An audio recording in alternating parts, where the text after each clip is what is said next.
The Legend of Monkey Island brings the iconic locations, the beloved characters, and that unique charm and humour of the Monkey Island world to Sea of Thieves. It's told across 3 tall tales, and that will see you adventuring across Melee Island, Monkey Island in a fully explorable, immersive way.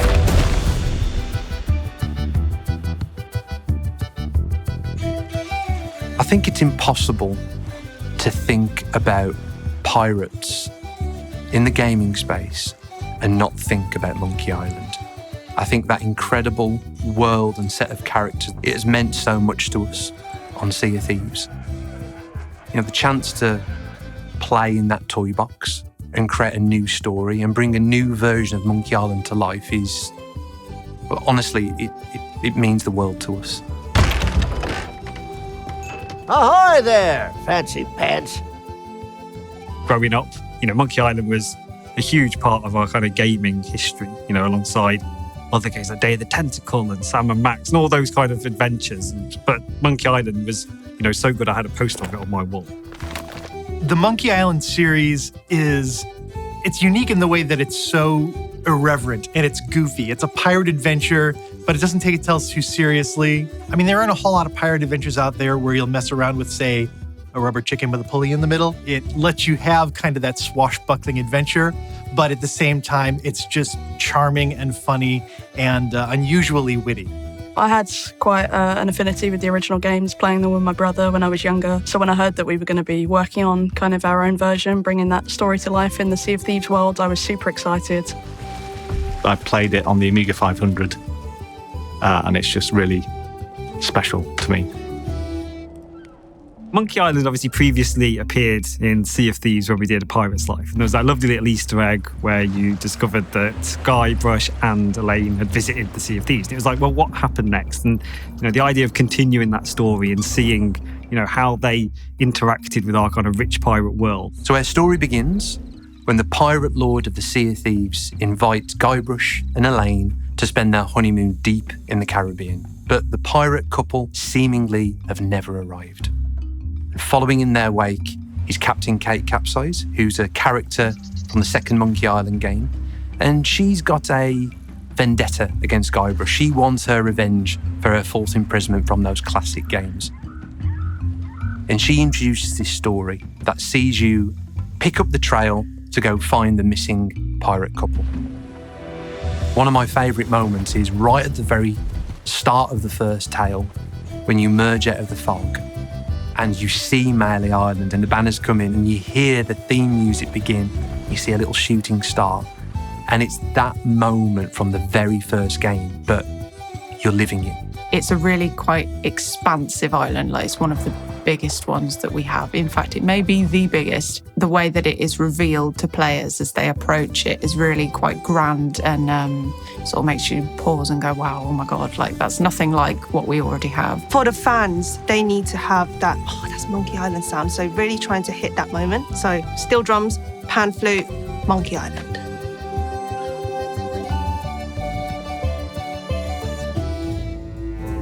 For us, with The Legend of Monkey Island, we wanted to be authentic to the original. So you can almost position the camera in the right place and almost get that one-to-one comparison with the original.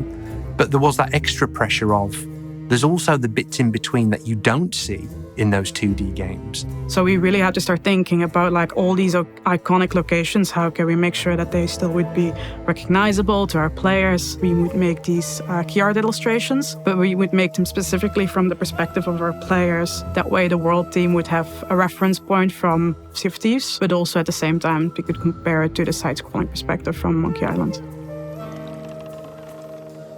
We've really wanted to make sure we replicate those original images you see from the original games. It has been challenging, particularly on Melee Island, because some of the buildings, they look great in 2D, but when you think about how they would actually line up in 3D, there may be a window that just wouldn't make any sense in our game. So it's been quite difficult for us to translate it into 3D, and that has meant that we've needed to tweak little bits of it.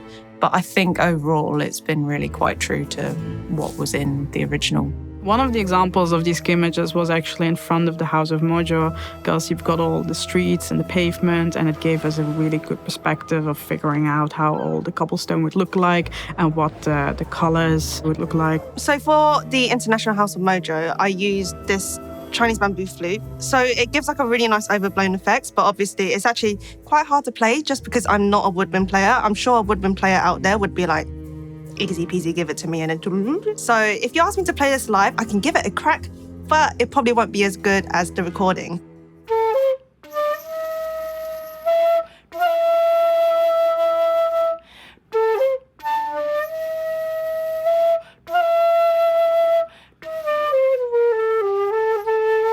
My favourite, if I had to choose, would have to be the Scumm Bar. That moment when you open the door and you walk through and the pirate's spinning on the anchor chandelier and you hear the music and you see the pirate leaders at the back. We had to meet expectations and effectively blow people away in that moment. The Scumm Bar ambience was actually recorded from scratch. So all the little nuggets of audio that you hear are scattered around the Scumm Bar. People cheering, coughing, I think there's even the sound of someone throwing up in there, are actually done by our very own devs. I also added some like occlusion when the door's shut, so when you open the door for the first time, you really feel like you're stepping into that environment for the first time. It's such a cool moment, and for me, it's really just that key initial, holy, I'm on Melee Island sort of thing. That's really cool. All of the audio within the Legend of the Monkey Island is actually original, but we tried to stay close to the actual audio language of the original game. It's very quirky, very humorous. We've essentially just been keeping that in mind to ensure that we'll stay on the same lines as the original game and make it fit within the living, breathing world of Sea of Thieves. So in the Scumm Bar, it's interactive. So you've got like sort of 3 sections of the bar. You've got like the main bar, the pirate leaders, and the kitchen. So in the main bar, it's like the full-on harmonium, raucous, the biggest sort of full-fat version of the Scumm Bar tune. And then it goes to the pirate leader, so it goes a little bit more kind of snooty, perhaps, because it's got a little bit of harpsichord and some sort of like ornament, sort of like trills and things. It's quite sort of fancy. And then it sort of goes to the kitchen, and it's really sort of pared back to just like minimal bass and like a tuba part. But it's, yeah, it all works sort of seamlessly as you go through one to the other.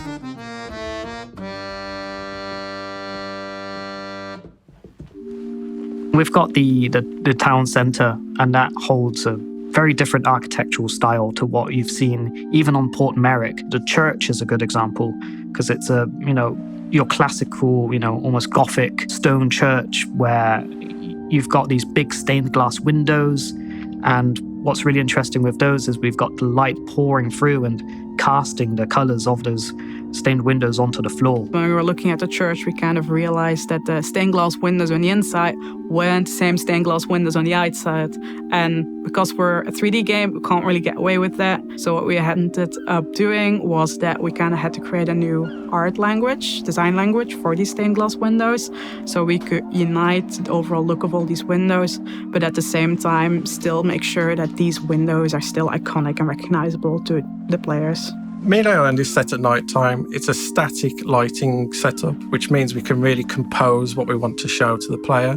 We're able to really push the dynamics, push the atmosphere, and really sell that Melee Island feel. Exploring Melee Island, the town, solving puzzles there, we want that to be completed in different orders. So based on how you want to explore the town, how you want to inhabit these iconic locations, you get to solve the puzzles in your own way. And I think that's a big part of what we're doing and why these tall tales are uniquely different to what we've done before. And beyond that, I think a big part of enjoying Monkey Island is interacting with those really charming and beloved characters.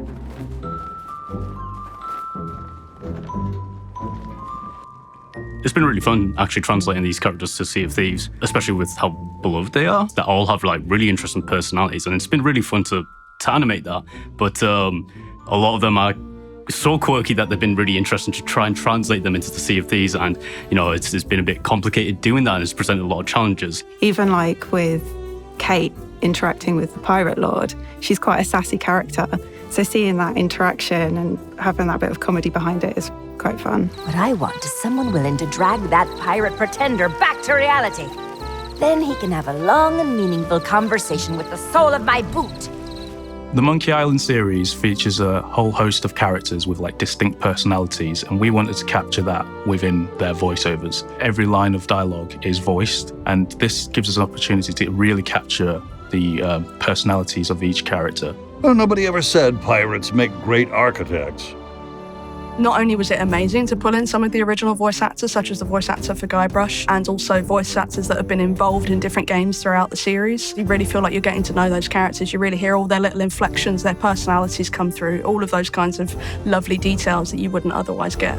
The legend begins right here on Melee Island, on the day of my arrival. You know, it's so odd for me because at this point in my life, Guybrush has been with me longer than he hasn't. I mean, I've been voicing the character for over 25 years now, and I was a tremendous fan of the character for a good 7 or 8 years before that. Guybrush is relatable because he has sort of a naivete about him.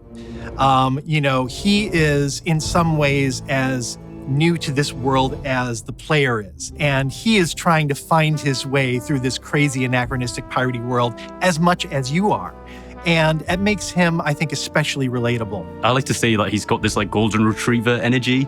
So these are the type of like personality traits that we try to hone in on and just implement into our animations when we build his like gestures and animations. Guybrush, I think is perfect for the game. It's quite simple in his design.